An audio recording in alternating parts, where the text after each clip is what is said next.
มาซุ้งพี่น้องผู้ปกครองเขากุเกาะกันเนาะวันเมื่อไรก็ตกนั้นอยู่วันที่5 เดือนธันวาคมปี2565เอาขามาโหตุมยากันในขายามกังในด่ากันเนาะวันเมื่อไรก็พวกเป็นทางเมืองไทยเขาได้ก็เลยว่าติเปลี่ยนวันภูหัตถานกันเนาะอัน SSPP เขาจัดเฮ็ดสร้างอยู่วันเมื่อไรกันเนาะอันเป็น SSPP ปฏิมาชุมจึงใต้เขาได้จัดเทียดวันภูหัตถานเนี่ยตั้งไผ่ปฏิมาชุมจึงใต้จัดเฮ็ดวันภูหัตถานตั้งของเสียวขึ้นจึงใต้จัดวันเกิดเจ้าหอคำเมืองไทยเนี่ยบอกว่าตับซื้อเขาคาได้มันมีอยู่2จุ่มหลักๆครับเนาะ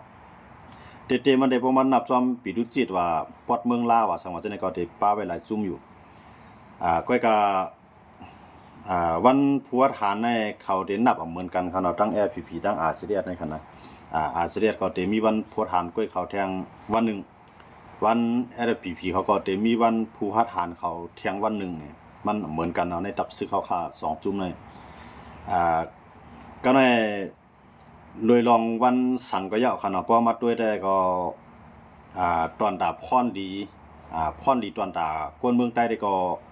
มันตึกมีอีที่เตนั่นขนาดเนาะในตับศึกใต้เฮาค่ะก็เลยว่าเลยเสียเฮ็ด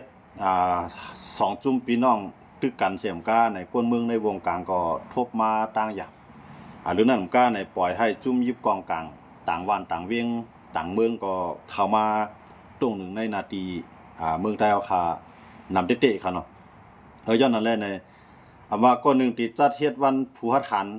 ก็ยาวอำว่าก้อนหนึ่งที่จัดเฮ็ดวันเกิดจอคำเมืองไทยก็ยาว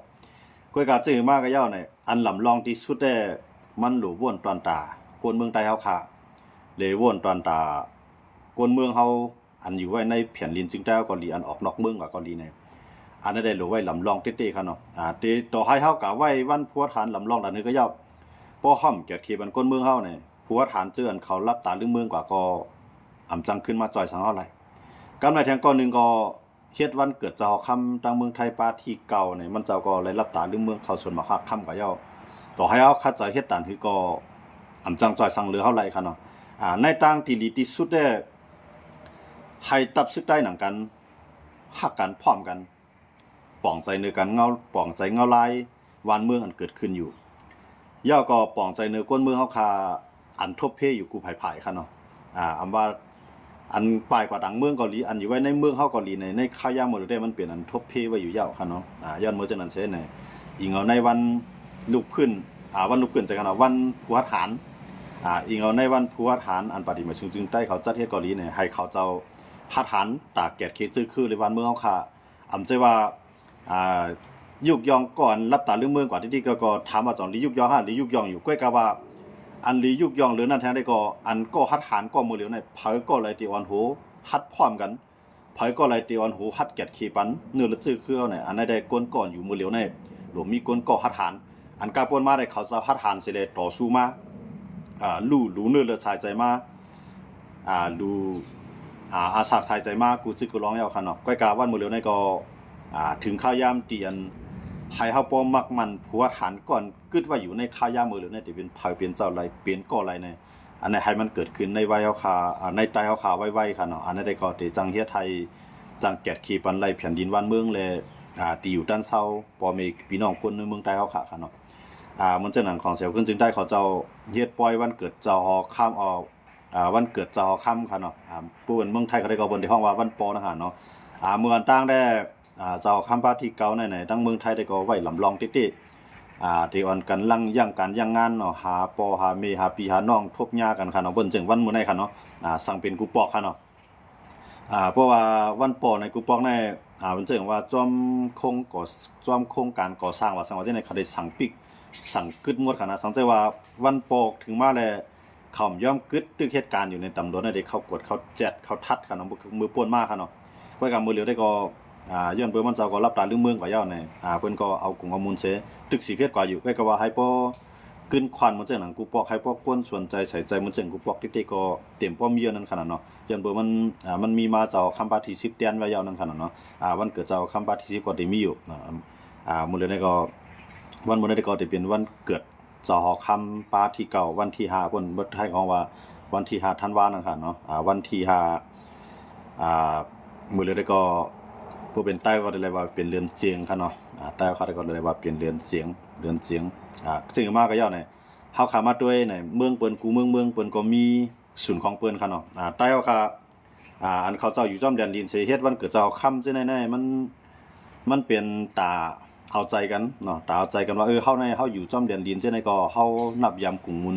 เจ้าเข้าเมืองไทยอยู่ใต้เอาคานอยู่ในเมืองไทยจังได๋ก็นับยำนับยำเอากุ่งมุนเจ้าเข้าเมืองไทยอยู่ในมันนี่พังห่างว่าเฮาใน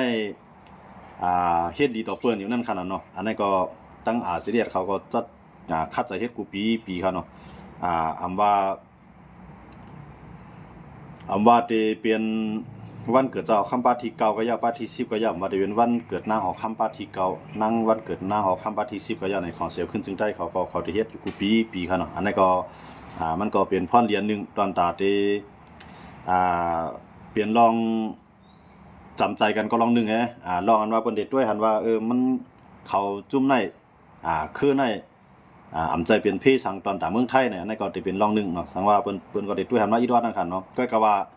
ให้บ่ว่าเป็นพรดีใหญ่ลงลางตาจื้อจัดจื้อคือใต้เนี่ยได้ก็จึงมากก็อย่าเพิ่นตื่นมักมันว่าเฮาเป็นคนเมืองมันเนาะเพิ่นตื่นฮ้องว่าเพิ่นตื่นมักมันเฮาเป็นคนเมืองมันอันนี้เรื่องคั่นเนาะก็ต่อให้เพิ่นมักมันเฮาเป็นคนเมืองมันก็อย่าก็อันเฮาคนเมืองใต้ได้ก็เฮาเป็นคนเมืองใต้อยู่ก็เฮาเลยอยู่ภายใต้การอุปเปิงพ่องงำของมันคั่นเนาะบ่ตามหลักอันเขาในจัดจึงลุงภาคก็มันเปลี่ยนมันออกชื่อเมืองมันคั่นเนาะแม่นมาในงานโตนั่นคั่นเนาะก็เอามาได้เป็นชื่อทางก็อย่ามันลำลองได้อยู่ให้คนเมืองเฮาคาไล่อยู่ไล่กัดเย็นได้มีรองทางห้างมีรองผมลมทางห้างเฮ็ดมาหากินแผ่นดินเจ้าเก่าอันผาดวันยันเมืองว่าเช่นก็ให้มีตื้อตั้งไล่เจียวปอกสายไหวขึ้นวานผายเวียงมันอันนั้นจะเป็นที่ตั้งตื้อตั้งที่ดีที่สุดครับเนาะมาเพื่อกลุ่มเมาจ้อมว่าวันเกิดเจ้าป้านั่นว่าวันเกิดเจ้าป้าไหนว่าวันผัวฐานก้อนนั่นว่าวันผัวฐานก้อนไหนเลยเฮาซ้ำบ่พร้อมกันได้ก็เขาเจ้าตายก็บ่ได้อ้ามดังงือเฮากันขนาดซึ่งอันนี้สุซ้ำบ่พร้อมกันในกลุ่มมายุกยองอยู่วันผัวฐานจังนั้นจังไหนมื้อเดียวในสู่หลูหัดฐานหลูบ่พร้อมกันตั้งหัดฐานอันดีที่สุดเนาะตั้งหัดฐานอันเขาลองเขาตั้งมันดีสุดนั่นดูหัดฐานตอนตาพร้อมกันอำใจว่ากลุ่มกะหัดฐานให้ก็กลุ่มโหดเปิ้นอำใจว่ากลุ่มกะหัดฐานสิได้ไปกินคือเจ้าเก่าอำใจว่ากลุ่มกะเอายุกยองลองหัดฐานใจเจือนเขาเจ้ารับตาเรื่องเมืองกว่านี่อันนั้นได้ก็ทำถูกเลยเปลี่ยนนั่นค่ะเนาะมันถูกเลยเปลี่ยนกะปานกวนอันหัดฐานมื้อเดียวในหัดว่วนอันเป็นพ่อนิดาซื่อคือตัวเก่าติฮัดว่วนฮัดเฮ็ดอันเป็นตอนตาพ่อนดีวันเมืองเจ้าเก่าติฮัดว่วนตอนตาเจอจาเจ้าเก่าตีโคมพร้อมกันเสียเปลี่ยนปึกแผ่นแกดเคแผ่นดินวันเมืองเลยชื่อคืออะไรเนี่ยอันนั้นข้าอยู่เนี่ยว่าติเปลี่ยนตั้งฮัดฐานอันจัดจังมันแม่นยาก็เปลี่ยนตั้งฮัดฐานอันใจไรตื้อไรในกะปานเฮาค่ะเนาะนับตั้งเต็มมื้อในกว่าวันมื้อหน้านั่นคั่นเนาะอันป่วนมาแล้วค่ะเอาขึ้นระยะมันเป็นตอนสอนเฮาค่ะก็ผู้ทานที่ป่วนมาเนี่ยมันนำหนายอเนาะอยู่ในปฏิไม่ซึ่งได้เสเข้าปังตึกตายก็มีน้ำอยู่ในของเสียขึ้นซึ่งได้เสเขาบางตึกตายก็มีน้ำว่าอยู่ในปานเจ้าคุณสาเขาในปานเจ้าก้อนยอดเขาในมาปาน10ปานในโปรเดนนับว่าผัวฐานใต้ในมันนำหลายยอดเนาะก็กะอันหัดฐานกะปานมือเหลียวในเขาตึกหาหยับเนาะเขาตึกหาหยับไรว่าเข้าไปมีก็ว่าไรหัดฐานจังอะไรเนี่ยหัดฐานไฮโฮมเจอจานเขาขาไรหัดฐานไฮโฮมเจอคือเขาขาแก่นแข็งมาไรหัดฐานหัดว่วนอันตีอันไรที่มันเด็ดตุ้มตื้อต่อเจอคือเขาในหัดฐานคัดตัวนั้นเนาะฮัดดานลองเต้อันเกิดขึ้นอยู่ย่าก็อันเตเปลี่ยนมาตั้งนานนั้นให้ยอมภาพว่าพวกเฮาฮักกันพร้อมกันจอยกันในจึงมาก็เฮาแกดขี้กันไรเนี่ยให้เฮายอมให้เฮามีตั้งคาถานลองไหนคั่นเนาะคาถานอันตีกว่าตั้งหน้าเนาะอันสิว่ากลุ่มกะเมาหยองจ้อมอยู่อันคาถานป่นมาดิเอากุ้งเอามูลดิเปิ้นได้ว่าจังนั้นได้กูเมืองมันก็มีหมดเขาเลยเนาะเพราะถามแล้วก็ว่ากูเมืองก็บ่มีลองยุกยองอยู่ก็ว่าอันเปิ้นยุกยองนับยำอยู่กูเมืองนั่นน่ะพอเปลี่ยนเมืองไทยก็เปิ้นเต็นนับมาพานาทะเลสวนเขาเนาะพาเจ้าตากเขาอันจะไหนเปิ้นเฮ็ดให้เมืองไทยเป็นปึกแผ่นกันมาหลายพอเปลี่ยนเมือง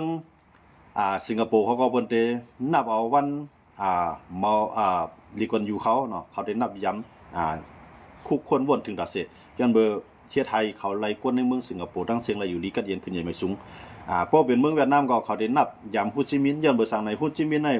เปลี่ยนเวียดนามเหนือเขาเนาะก้อยกามันต่อสู้กันตั้งเวียดนามใต้อันไรตั้งจอยแถบอเมริกันเสียกำลืนมาไรคมแผ่นดินเปลี่ยนปึกแผ่นอันเดียวกันมาไรวันมื้อในก็เวียดนามก็ขึ้นใหญ่ไม่สูงมาเนี่ยเขาก็นับย้ำอันใต้เขานับย้ำอยู่วันมื้อนั้นท เจ้าซึกก็ได้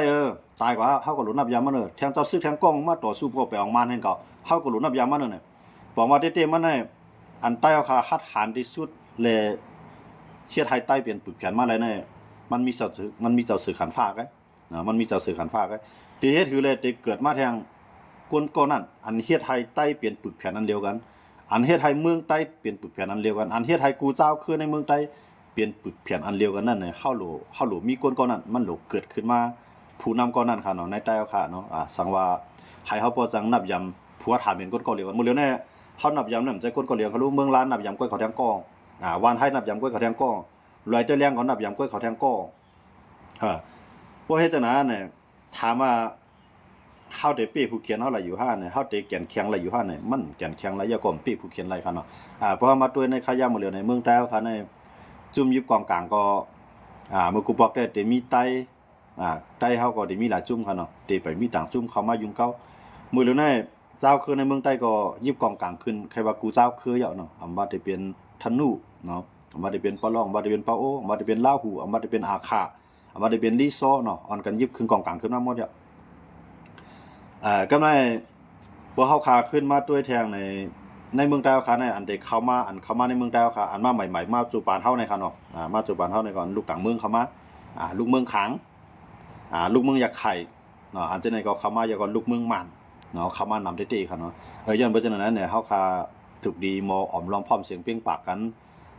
ด้วยหันซื่อคือเฮาเปลี่ยนใหญ่เต้ๆเนาะอย่าไปเปลี่ยนเครื่องมือไผคืออะไรคือนึงอย่าไปเปลี่ยนเครื่องมือไผจุ่มอะไรจุ่มนึง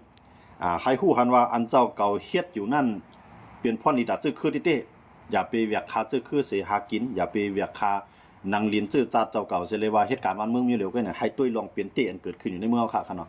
ก็ในเฮาคำว่าตุ้ยเนี่ยซึ่งก็เฮาคาตุ้ยในใต้เฮาคาอำผิดกันก็เฮาคาก็โจมเนาะค่ะเนาะซึกได้มันเลยตึกกันแล้วยี้กันก็เฮาคาก็โจมเนาะก้อยก็อันโหลคัดใจหรือนั่นได้ก็ให้มันเปลี่ยนตับซึกลูกเร็วกันมาให้ไล่นะบ่เฮ็ดจังตัวหนังเมืองเปิ้นให้เฮาอยู่กูแท้เมืองเกาหลีใต้เกาหลีเหนือเนี่ยครับเนาะเขาตองโคเรียของโคเรียจานเนี่ยเขาในเขาต่อสู้กันตึกต่อกันมากขึ้นล่ะเนี่ยต้องเรื่องว่าไผของเป้ไผเขาก็ได้ตกลงในใจกึดตึกกันกว่าเนาะมันเหมือนเจ้หนังใต้เขากึดตึกกันมื้อเดียวนั่นคั่นเนาะถามว่าเกาหลีใต้เกาหลีเหนือเนี่ยเขาพร้อมมันยังไงย้อนเบิกคำพร้อมมันเนี่ยต่อถึงมันบ่ได้ก็เขาตึกคัดใจอยู่ที่ค่ะนะตั้งๆนี่เขามีเมืองก่อนขอในเปลี่ยนกับ2เมืองอ่ะก้อยกะเขาตึกคัดใจอยู่กูวันว่าที่เฮ็ดถือเลยให้เกาหลีในบ่เปลี่ยนอันเดียวกันให้เกาหลีในบ่เปลี่ยนปึกแผ่นอันเดียวกันเกาหลีเหนือก็ไปย่อมเนาะเกาหลีใต้ได้ขย่อมใครเฮ็ดน่ะใครเฮ็ดเกาหลีใต้ในรัฐว่าคือทั้งเกาหลีเหนือเขาล่ะในป้อลองปลายมักมีในเกาหลีใต้ในเตียวปุ่นพรเต็มตีตาที่เฮ็ดให้เกาหลีใต้เกาหลีเหนือในเพียงเปี้ยงกันต้องขึ้นใหญ่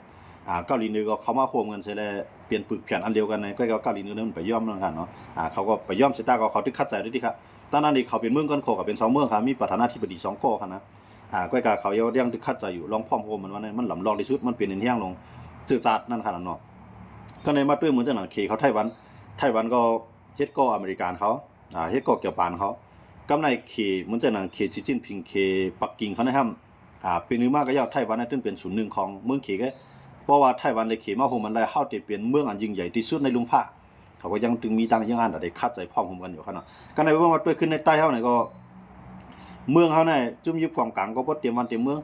งกำในอันเป็นต่างเมืองเข้ามาก็มีดิๆกำในอันเป็นนอกเมืองอันไปเอาพ่อนดีพ่อนปางอยู่ตั้งหลังเข้าไปก็มีน้ำหนักคั่นเนาะย้อนบ่จังนั้นแหละในใต้เฮาค่ะนี่ติเลยด้วยเฮาหรืออะไรขึ้นมาด้วยที่ไหนเสเฮาติถือแลใต้เฮานี่มันกึดอีน่ะยาอันเปลี่ยนเปื้อนกว่าก็นำหลายยาอันเย็นกว่าก็นำหลายยาอันปลายกว่าก็นำหลายยาอันตึกกึดไว้อยู่เลยอันตึกเกิดมาแทงตั้งหน้าไฮโปจังอยู่ไรรวดแล้วทางห่างกว่าไรบ่จังนั้นเปิ้นอำถูกต่างคือมากินเต็กเตียงอำถูกต่างจุ่มมากินเต็กเตียงนั่นน่ะใต้เฮาค่ะหลูหันกาขันน้องในเสหาลอกลายพร้อมกันให้ไล่คั่นเนาะอันตึกกันได้ก็เป็นพ่อนดีอ่ะก็กะปุ๊บพร้อมกันมาไล่ในที่เป็นอินเฮียงหลงซื่อคือเขาค่ะต่างเจ้าคือชื่อเขาเรียกๆลอกๆเช่นนั้นก็ได้จังคมใต้สิเป็นอินเฮียงใต้กว่าสังเกตว่าใต้เฮาค่ะหันกาคันเพียนดินวันเมืองเฮาเปลี่ยนรองใหญ่อย่าไปว่นว่าพวกสุฮักวันเมืองสุ่มป้ายกับนอกเมืองหรอกพวกสุฮักวันเมืองสู่อยู่ในเมืองกันว่าจังนั้นอย่าไปมีป้ายว่นอันจั่นแต้มจังไหนอย่าไปมีป้ายว่นอันแก็บจังไหนนั่นคั่นเนาะให้มีป้ายว่นว่าต่อให้มันกว่าอยู่ที่ไรก็ย่อใครมันมีน้ำใจใครขึ้นปอกสายไว้มากขึ้นวานเฮาเมืองเฮาให้ขึ้นมาจอยโฮมเฮ็ดสร้างในวันเมืองเฮาเนี่ยอันอยู่ไว้ในเมืองเสิแลยิบซึกอยู่อันอยู่ไว้ในเมืองเสิแลลูกพื้นอยู่นั่น ให้พร้อมกันให้ไรขายอยู่ยามว่าอันกว่าต่างเมืองเจ้านั่นจะเป็นเป็นฮะเป็กสมัครตัวเขามือก็เงินเขาในได้จอยมือนะดูเข้าไปมือก็พ่อแม่พี่น้องเขาอยู่ด้านหลังอ่ะนะมันเป็นจังนั้นเหมือนเจ้าเขาไล่มาเดี๋ยวนี้ผู้ลือตัวเขาก่อมจังมือลูกล่างเขาก่อมจังมือพ่อแม่เขาก่อมอยู่ไรในปลายกว่าในนับวันมาในนำมาได้ดีขนาดย้อนเบอร์เจนอะไรได้คล้ายอิงเอาวันเกิดเจ้าข้าเมืองไทยเกาหลีอันใต้เขายุกย่องมาอยู่ปาน10 ปานเนาะปี10 ปีเดือน10 เดือนนั่นกำในเหมือนเจ้าหนังปัดเดียวมาซึ่งได้เขาเฮ็ดวันพัวฐานเกาหลีเนี่ยอิงเอาในวันหลำลอง2 วันในเสร็จเลยไทยใต้เขาหมอพร้อมกันหมอฮักกันอย่าไปคิกกี้เฮตากันก็เลยขึ้นใหญ่ก็หลุมหมอปันแห้งกันก็เลยตกแต้มก็หลุมหมอตึดจุงจันกันนั่นคันเนาะอันนั้นได้ก็จะเป็นเงาลายตีดีตอนตาใต้เขาขาดเตะคันเนาะใต้เขาขาดในมันจะมือเหลียวในใต้เขาขาดในเพื่อมาวนด้วยเนี่ยเขาบ่หลิงยินผ่านค่ะนะมีอยู่วันนึงเขาอะไรกว่าเลยที่เขาโฮมจอมปังเรียกลายป้ายวนกันตีวัดกูเต้าค่ะเนาะอันนั้นก็ใต้มาเถียงอันนี้สังลาในใจข้าวย่ำเป็น2-3เรือนในเถียงอันนั้นตัวว่าย่อยักษ์ตัวเดียวไว้ครับนะนะผมว่าใต้เขาในเฮ็ดอีหลาในมันก็สมาปว่าเขาเตรียมมาไทยเนาะไทยในหมู่เหลียวใต้เขาเตรียมเพราะว่าเตรียมมาไทยใหญ่เนี่ยเขาเตรียมมาสละไอยาก็ใส่โทษทหารตัวเดียวไงใต้มังก็ซ้ำใครมันเปลี่ยนจังนั้นกำไรมังก็ซ้ำว่าเขาหลุดใส่ป้ายย่อยักษ์ใครมันเหมือนหนังไทยเขาตอนตาที่จำกันดังไทยอันนี้ก็เทียงกันมากครับเทียงกันข้าดังหลายเดือนตึกตัวหามักมันกว่ามือหลายวันปนมากครับเนาะเขามักมันในที่เป็นโทษทหารเอาที่เป็นสละไอโทษทหารย่อยักษ์เนาะอันนี้ก็ออกไทยเหมือนเช่นไทยก็เตรียมตัวไทยเขานั่นกันเนาะใต้เขามังก็ว่าเหมือนเช่นหนังไทยลือไทยขืนไทยคำตีไทยอาสามไทยวนเวียนไทยทั้งหลายเนี่ยเขาใจไทยสละไอโทษทหารอะไรก็อันนี้เทียงกันฮะนะเตี้ยมันได้ใส่ซังก็ยาวว่าเดี๋ยวใส่ย่อยักษ์ก็ย่ำใส่ก็ยาวนะเตี้ยมันได้เข้าหลุดเตรียมเข้าอยู่เมืองไรเข้ากว่าที่ไรก็ยาวเข้าหลุดเอาจีนว่าใต้เนี่ยใส่เตรียมมาใต้นั่นน่ะดีที่สุดย้อนมาทั้งมันเปลี่ยนสุนไทยเขาห้องขนาดว่าเตรียมไทยดูอะไรเปลี่ยนสุนไทยเขาห้องก็เนาะไทยเขาเนี่ยมาห้องไทยลือว่าไทยเขื่อนว่าไทยคำตีว่าไทยมาว่าไทยนั่นน่ะเขาได้เอาเปลี่ยนไทยของหมดขนาดนะเตี้ยในใต้เขาเนี่ยเขาหลุดเขียนตัวใต้ของเขานั้นให้ว่าใต้เนี่ยตัวเดียวก็เตี้ยเนี่ยไผ่ห้องเขาก็ยาวเขาหลุดห้องตัวเก่าห้องมาใต้ห่ำจุดไรกับปีนเจ้าเบิ้ลอันนี้เพื่อเขากับลาดในม่านเขาก็ว่าเขาเป็นเสี้ยนเข้ากับปีนเจ้ามันเนาะเพื่อกับลาดในว่าเขาก็ว่าเขาเป็นเสี้ยนกับปีนเจ้าว่าเพื่อกับลาดปลองเขาก็ปลองเขาว่าเขาเสี้ยมก็กับปีนเจ้าปลองที่ได้ในต่อให้ไผ่ห้องเขาก็ยาวให้เขาห้องเขาวัดใต้นะเขาห้องตัวเก่าเขาก็หลุดห้องวัดใต้หลุดใส่ป้าเขากว่ามันว่าก็เป็นใต้หลงเมื่อเป็นใต้เมื่อเป็นใต้เหนือก็เป็นใต้ขืนก็เป็นใต้ขวานเมื่อเป็นใต้มาออกจะแน่ใต้เขาขำขึ้นเปื่อนเที่ยงเลยเมืองเปื่อนในขี่เขาในเขากว่าเมืองอะไรก็ยาวเขาห้องตูเก่าเขานั่นจงกูไงนะเขาจงกูเรือนก็ว่าได้เป็นไผ่เป็นชังก็ยาวนะเขาดึงห้องตูเก่าเขาว่าขี่ในตัวเดียวไว้ค่ะนะไทยเขาในก็ยาวนะเขากับห้องจอมไผ่ก็ยาวเขาบนตื้นห้องตูเขาว่าไทยไงนะด้วยค่ะอเมริกันห้องเขาก็ห้องเขาไทยเลียนมานห้องเขาก็ห้องเขาว่าไทยเมืองหลายห้องเขาก็ห้องเขาว่าไทยไงขำปีนจอมค่ะเที่ยงเลยใต้เขาในตีเลยกับปีนจอมนะก็ออนกันกับปีนจ้อมไทยเขาออนกันกับปีนจ้อมมานเขาออนกันกับปีนจ้อมต่างเจ้าคือเขาใครห้องจังก็อยากเขาหลุดห้องเขาวัดใต้แกนะเขาหลุดเป็นจังนั้นเขาหลุดมีน้ำใจจังนั้นย้อนเมืองเขาใครเปลี่ยนเจือจัดเขาใครเปลี่ยนเจ้าเคลื่อนนิดเรียกมือเรื่องในใต้ซ้ำตุกย้อนนี่สังตุกย้อนเปลี่ยนชนเผ่าลูกอตีเจือจัดคือหอเสียงคือหอคำมาย้อนเปลี่ยนเจ้าคืออ่อนนิดเรียกเนี่ยย้อนไปสังหันย้อนปืนกวนมีปิ่งหยาใต้เขาใส่ใจเนื้อเจือคือใต้เต้กวนเหตุการณ์ใต้ใส่ใจนือลองใต้เต้จังว่าห้อมยิ่งใหญ่เลยนะย้อนเปื้อนมาแจกเข้าก็ซ้ำจอมแจกจอมเป็นเปื้อนกวนมีปิ่งหยาใต้ก็ยะกัดด้วยค่ะก็อะไรก็ยะเจ้าตอกตื้อตอกต้างก็อะไรก็ยะเพื่อกะลาตัวไทยกันนะเขาเป็นไทยใหญ่เขาลดจานเขาไปแล้วไทยใหญ่ในความหมายของไทยเขาในคำเลยหมายถึงกวนใต้ดังคือค่ะคำเลยหมายถึงใต้ดังหมดค่ะอันไทยของว่าไทยใหญ่เนี่ยเขาหมายถึงใต้หลวงกันว่าไงแกมานเขาก็ห้องว่าเซียนจีนะครับนะตีมันในไทยเขาในเพื่อเขากับญาติไทยขืนเขาว่าไทยเขือนนะคำว่าป้าไทยใหญ่ค่ะบอกว่าอันเป็นใต้ขืนเขาตั้งจื่อตั้งจาตั้งก็เย็นเขาตั้งจื่อตั้งคืนตั้งก็แจกออกกว่าในใต้เขาขาแทงก็ในเพื่อกับญาติไทยใต้เหลียงเขาว่าไทยแดงแจกแทงอันเพื่อกับญาติใต้ล้ำไทยดำแจกแทงอันพวกญาติใต้หลวงไทยใหญ่มาด้วยในเป็นกลุ่มก้อนนั้นอิดออดๆเล็กๆลอกๆไอ้เป็นชนชาติไรเนาะอันเปิ้นห้องเขาได้ชนชาติใต้เนี่ย แอดคาราเปาห้องเอาชวนชัดใต้หน่อยครับนะเจอจัดใต้ไหนๆมันยิ่งใหญ่เพราะว่าใต้ไหนๆต่อให้มันเปลี่ยนใต้หรือได้ขึ้นก็ย่าห้องตัวเก่าว่าใต้แกมันได้ยิ่งใหญ่มากครับนะโอ้คือใต้เขาแนะนำหนาลงในเปิ้นตีวันไหนเปิ้นมาหาในอันไหนเป็นปื้นตีไทยใหญ่ลงอันไหนเป็นปื้นตีไทยเมาลงอันไหนเป็นปื้นตีไทยลื้อลงอันไหนเป็นปื้นตีไทยเขื่อนลงพวกเฮ็ดจังนั้นใต้เขาในโอนอ่อนกับจ้อมันเปิ้นแจกขาวๆกับไหนนะกำไรกวนเขาก็เป็นใต้คืนน้องใต้หลวงเขาใครเป็นทางเป็นน้องของเขากำไรก็เป็นใต้หลวงน้องใต้ลื้อเขาใครเป็นทางเป็นน้องของเขาเขาเป็นใต้ลื้อน้องเขาก็มีน้ำใจแจกกันจังไหนมาเหมือนจังหนังไทยย่องเต้ๆในเข้าห้องตุกเก่าว่าใต้ย่องเปิ้นมาแจกว่าไทยย่องวันมื้อนั้นเขามักมันว่าเพราะว่าไทยใหญ่เนี่ยว่าการลำพูนเป็นใต้ย่องในนำหนานะเขาห้องตูเก่าเขาห้องว่าใต้ย่องก้อยกับเมื่อเขามาหันไทยใหญ่เขาในซ้ำเขาว่าคือเขาว่าเขาในเป็นพม่าไปแล้วนะว่าเขาในเป็นมารไปแล้วนั่นน่ะว่ามันว่าเขาแจกเจ้าคืออันเจนนะเขาแจกกันในเขาเอาใต้เขาลงกว่าเลยใต้เนี่ยหูตูเขาเจ้าปิญญาใต้เจ้าตอกตื้อใต้เจ้าตอกต่างใต้ก็ยังตั้งหลายก็ยังตื่นกับห้องตูเก่าในเยืองจอมภาษาความรัดมันที่นะมันหลวงห้องว่ามันจะด้วยใครว่าเขาเนี่ยเขาก็อยู่ดีเลยก็ย่อเขาตื่นว่าเขาเป็นว่าไงเขาก็อยู่เมืองไทยก็ย่ออยู่เมืองขี่ก็ย่อเขาห้องตูเก่าเขาว่าไงถามว่าในจ่องเขามีหลายเผาเขามีหลายจุ่มเนี่ยเขามีค่ะนะว่าเขาก็มีหลายคือครับก็กับว่าเขาเอาอันจื้อจัดว่าเขาดันออกมาว่าในกำเหลียวไงคอเหลียวไงครับอันไหนครับเจ้าคือเรียกยังมีหยันหรือใต้ครับใต้ในเจ้าคือใหญ่ละลายก้นมีปิ่งหยาใต้ก่อนนำมานำโตถึงวันเมื่อไหร่ไปปองใจกว่าหมายว่าใต้นะตึกไข่หยองจ้อมอันจนเผาเปิ้นมุกุปอเขาห้องเจ้าคือในเมืองใต้บ่ถึงพี่น้องต่างเจ้าคือเขาว่าเจ้าคือในเมืองใต้ว่าเจ้าคือนั่นน่ะเจ้าคือในเมืองใต้ว่าเพราะว่าเป็นตู่ใต้เขาว่าซื่อสัตย์ใต้ว่าคนเมืองใต้ว่าซื่อคือใต้ว่านั่นจังซั่นเฮียงเลยก็วันมื้อนั้นเขาเลยลวดจั่นเขาลงมาเปิ้นแจกเขาก็เขายอมแจกจ้อมเปิ้นแท้งนะเฮียงเลยไทยเขาเนี่ยปันชวนเผ่าไทยใหญ่มามักมันป้าชวนเผ่าไทยใหญ่มักมันป้าซื่อคือใต้ล่ะในเมืองไทยนั่นเขาป้าในเก่าชวนเผ่านั่นเนาะเก่าเจ้าคือเฮียงเลยเปิ้นมักมันป้าใต้ว่านั้นย้อนเบอเขาคู่ว่าใต้ในมันเป็นใต้คือใหญ่มันเป็นชนชาติมันใจชวนเผ่านะย้อนเบอจังเลยขำมักมันเขาป้าค่ะว่าการเมืองในใต้ในต่อสู้เปลี่ยนเอาตายในตอนตัดได้กว่ามันว่าชวนเผ่าไทยใหญ่เนี่ยนะตัดได้เจ้าคือตัดได้จีเจ้าคือไทยใหญ่เจ้าคือไทยใหญ่เนี่ยใต้เอาต่อสู้เปลี่ยนเอาตายเขาในหมดเลยนะเปืนในปืนต่อสู้ลูกเอาที่เจ้าคือในปืนต่อสู้ให้เปลี่ยนตื้อจัดมาด้วยเขาเลยว่าเขาประลองเขาในกะอยู่ดีเลยก็อยากเขาตื้นห้องเขาตูเขาเนี่ยตะละอ้างหมดอ่ะนะเอามาไทยห้องเขาประลองก็อยากมานห้องเขาประลองก็อยากก้อยกับเขาห้องตูเก่าเขานั่นเขาห้องตูเก่าเขาว่าตะละอ้างนะอันไหนใต้เขาในก้นมีหยันใต้ในมีน้ำหนักก้นมีปิ่งหยันใต้ก็น้ำหนักก้นมีเงินคำใต้ก็น้ำหนักก้นเหตุการณ์เมืองใต้ก็น้ำหนักก้อยกับอ่ำใส่ใจอันร้องได้ครับเที่ยงเลยเขาแจกเปิ้นแจกมันเป็นรองของเปิ้นก้อยกับห้อมแจกอุบกันรู้ใต้ขึ้นใต้เหนือใต้หลวงใต้สังก็อยากห้อมใส่เอาวันใต้อันอยู่ปลายมันนะห้อมใส่เขาใส่ใต้อันเดียวกันนะเขาอย่าไปเยี่ยมมือปานเจ้าผ้าเขาจะปานเจ้าผ้าว่าอันในเมืองนายว่ะอันในเมืองกึ่งว่ะอันในเมืองเซียนวีว่ะในเขาแจกเมืองกันเดี๋ยวไหนก็นั่นจ่องเขาเปลี่ยนจื่อจัดอะไรเขาแจกเขาเปิ้นกับบางเซียนวีเมืองกึ่งไปตัวก็ไม่นะเยอะเหมือนของเป็นเมืองไปเมืองวันนั่นน่ะก็เป็นเจ้าผ้าเมืองกึ่งน้องเขาสุนตาได้ผู้เปิงเมืองกึ่งด้วยถึงเมืองกึ่ง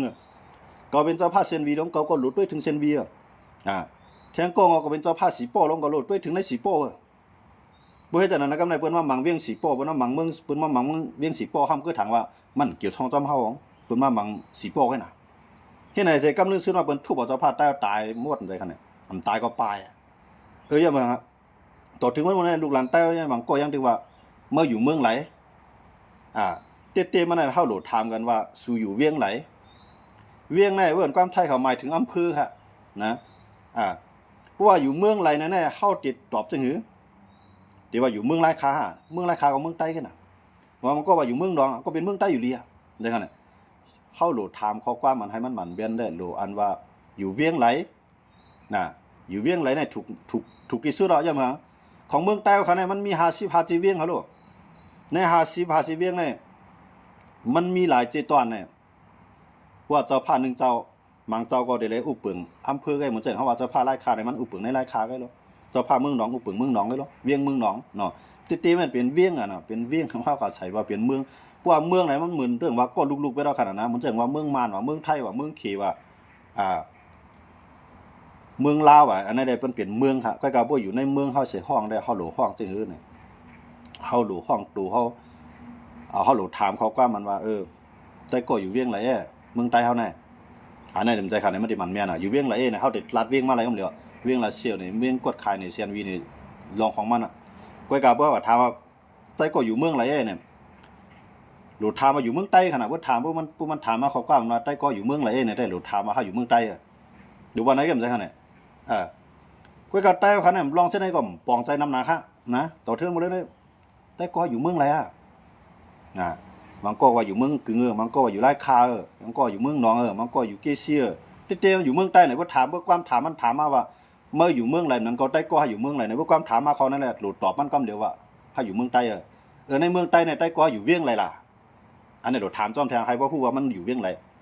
กูว่าในเพราะถามมาเมื่ออยู่ใต้ก็อยู่เมืองไรเนี่ยอยู่เมืองกึ่งเนี่ยย่ายานะของเราแจกเมืองเขาค่ะเทียจอมหลังเจ้าผ้านั่นน่ะนะเจ้าผ้าเนี่ยแจกเมืองในอุปเปิงเขาดูมันนั่นเจ้าผ้าเมืองนองว่าเจ้าผ้าเมืองกึ่งว่าเจ้าผ้าไร่ข่าวว่าเจ้าผ้าเกซี่ว่าด้านๆนี่เขาพูดจับกันหมดอ่ะนะพวกมามังเกซี่ก็เจ้าผ้าเมืองกึ่งก็ไปตัวแกว่าเจ้าเมืองมันเป็นเมืองกึ่งนี่น่ะเกี่ยวกับเกซี่นะพวกมามังเมืองนองก็เจ้าผ้าไร่ข่าวไปตัวแกเกี่ยวสังไร่ข่าวเจ้าเมืองนองก็ตัวก็เห็นน่ะเนี่ยหนูว่ากำนึงซุนว่าบนปีกินใต้ไรครับบนปีกินใต้เขาละว่าใต้เขาไหนสั่งว่าใต้ลิ้วใต้ขืนนะใต้หลงใต้เมาใต้สังกะยะตะกะใต้ดังหลายจังได๋ในสูไหนสูมีกอลิกลาเลยพิงใต้มั้ยฮะสูก็มีกอลิกลาเลยพิงใต้ของสูเฮาก็มีกอลิกลาเลยพิงใต้ของเฮามามักมันกันปาตีก็ยาวตับซึกก็ยาวเฮามามักมันว่าใต้เนี่ยเฮาได้ใส่ใต้ตัวเลียวก็ยาวนะเพราะว่าในลูกโครงกลางเนี่ยเพราะว่าเพิ่นเตรียมมาขึ้นมามันรู้ใส่ว่าควรหาใต้ขืนควรหาใต้ขวานควรหาใต้ม้ามรู้ใส่สู่ใส่ว่าใต้เนี่ยมันมีกะหือให้บ่เข้าพูดเลยเฮาหลมีตัวนั้นอันเปิ้นมีเป้าหมายยังอ่านเปลี่ยนเมืองก่อนขอยังอ่านห่มเจอจาดนั่นเปิ้นแจกเขาไว้ไทยเขาคำแจกเขาลูกเขานะเขาว่าความว่าไทยเนี่ยตัวเดียวแกต่อให้มันเป็นยวนก็ยะเขาตื่นว่าไทยแกต่อให้เป็นอีสานก็ยะเขาว่าไทยครับนะต่อให้เป็นชังก็ยะเขาห้องว่าไทยตัวเดียวแกจังเขาแจกกันครับมันเนี่ยกวนอีสานน่ะกับห้องเขาว่ากวนไทยเนี่ยถามว่าเขาพิจัยว่ามันพิจัยครับนะกวนย้อนในกับห้องเขาย้อนในเขาพิจัยบ่ห้องเขาไทยในคำพิจัยครับว่ามันเนี่ยย้อนเมืองครับย้อนเบิดไทยเนี่ยมันขมงำบ้ากันหมดอ่ะเพียนลินจึงไทย77 7ตอนเนี่ยเนาะ77 7ตอนเนี่ยเปลี่ยนคนไทยเขามักมันเรื่องนั้นในใต้เฮาค่ะในต่อให้มันก็อยู่เมืองขี่ก็อย่างเมืองลาวก็อย่างเมืองเวียดนามก็อย่างเมืองไหนก็อย่างนะมันโดดใส่ข้อความมันว่าใต้เนี่ยตัวเดียวแกเมื่อก็ถามพี่น้องใต้ลำก็สิเป็นทั้งเฮาเป็นใต้เขาได้ว่าไหนก็นะเพื่อถามญาติพี่น้องใต้ขวัญอยู่ในเมืองขวัญก็สิเป็นก้นคือหังเฮาเป็นใต้พวกเป็นจังนั้นน่ะใต้เขาแนะนำตี้ๆลงได้เพิ่นได้ตัวหันมาจังได๋ค่ะกำไดพวกเฮาค้ำว่อนด้วยดีๆในพวกขี่เขามาถามอันไหนสิเป็นหังถ้าเป็นใต้ขวัญเขาก็เป็นเจ้าชนเผ่าเป็นเจ้าเคลื่อนเรียกจุ่มนึงกองไว้ตั้งอันไหนไทยมาอันไหนใต้มาขี่ก็แจกไว้แทงตั้งให้ไหนมันต้องเป็นปึกแผลแล้วครับนั่นเปลี่ยนเอาเตี้ยมันรัดกว่ามันเดียวว่าใต้ขวานมาในปืนใต้คันนี้มันมีเขาหรอใต้ขวานนะซึ่งเวลาเนี่ยมันอยู่เมืองขวานกับห้องใต้ขวานนี่นะความรัดมันรัดกว่ามันครับมันรัดความใต้มาไว้ครับนะรัดความใต้มาไว้กำไรอันเท่าอันนำเลยเปื้อนได้ใต้มาในเขาได้ห้องเขาใต้นะที่เขาใต้ในพวกผมพูดได้คือถางมาเขาถังเรียกเขาใจในความหมายของเขาคำเลยถังเรียกเขาย้อนเบิกเขาอยู่ตั้งเหนือน้ำโค้งนะใต้มาในหมายถึงตั้งแต่ในเมืองมาหลงเมืองขีนะตั้งแต่เมืองขวานเมืองลาเมืองติงนี่นะเขารับความใต้มากันหมดก็ในเขาอยู่ตั้งเหนือเขาห้องเขาใต้เมื่อนั้นเขาหูเขาพิจัยครับเตๆมาในเขาลาดเขาห้องเขาใต้ในคำใจถังเรียกเขาค่ะนะอันอยู่ภายใต้น้ำโค้งในเขาห้องใต้หมดมามันติเป็นใต้ลิ้วใต้ขืนใต้หางก็ยาวนะพวกมันอยู่ในปืนตีอันอยู่ภายใต้น้ำโค้งในเขาห้องใต้นะเขาก็กับใต้เขาเหมือนนั้นนะเขาพิจัยอย่างในสุวิถังเล็กเขาหล่ะช่วงเขาใต้เขาก็ห้องเขาใต้เหนือเขาอยู่ดังเหนือเขานะเขาห้องเขาใต้เหนือสามห้องลีๆย้อนเมืองเขาก่อนเกี่ยวตีเขาห้องเขาใต้แล้วเขาก็ห้องเขาว่าขีดใต้เหนือครับพวกว่าขีดใต้เหนือในเขาพิจัยนะเต็มๆมาในคำใจขี่เขาเป็นใต้เหนือนะเขาอยู่ภายเหนือน้ำโค้งในเขาเป็นใต้เหนือนะกำลังอยู่ดังใต้เขาห้องเขาใต้นะมันอยู่ดังใต้น้ำโค้งเขาได้เขาตึงนั่นเนี่ยใจเขาถังเรียกเขาค่ะนะใต้เขาอันเป็นใต้หลวงในกำลังในพิจัยค่ะนะพิจัยไว้อย่างในสู่ห้องใต้ล่ะนะมันจึงว่าเขาอยู่เตรียมเลยเขาเขาว่าตั้งคืนใหญ่ห้ามตันเขาให้เขาห้องเขาใต้เขาคือถามว่าเขาวนจังนั้นต่อเขาในความหมายที่เขาห้องนั้นขำใจจังนั้นค่ะเนาะ ยังบ่จังได๋ดอกว่าใต้เฮาในเนี่ยมื้อแรกๆเจ้าปิงญาใต้เขาเจ้าสังขายาหันใต้เขาเนี่ยโปรติคัดเจอเข้ามาอุบันกูภายมื้อเร็วเนี่ยเข้าเป็นใต้หลวงก็ห่ำหรือห้องเข้าใต้หลวงอ่ะหรือห้องตัวเก่าว่าใต้หลวงอ่ะนะมันถึงมันจังว่าเปิ้นห้องตัวเก่าว่าใต้หลวงเนี่ยมันจังว่าเข้าใหญ่เลยเขาแบบกูคือในใต้เขาค่ะนะ33ใต้เขาอยู่ในใต้นั่นเนาะพวกห้องเขาตัวเขาใต้หลวงในข่อมพับไรย่ำเมืองสูช่างว่าเขาเรียกหรือสูห้านะมันจังว่าเข้าใหญ่เลยเขาแบบนะจนเมื่อจังนั้นเลยเข้าหลเข้าอย่าปีกับยิงจะมาในมาแจกไปเท่าอ่ะนะมอเซียนว่าเช่นจี้ว่าเช่นงีว่าเช่นใต้อันนั้นเนาะ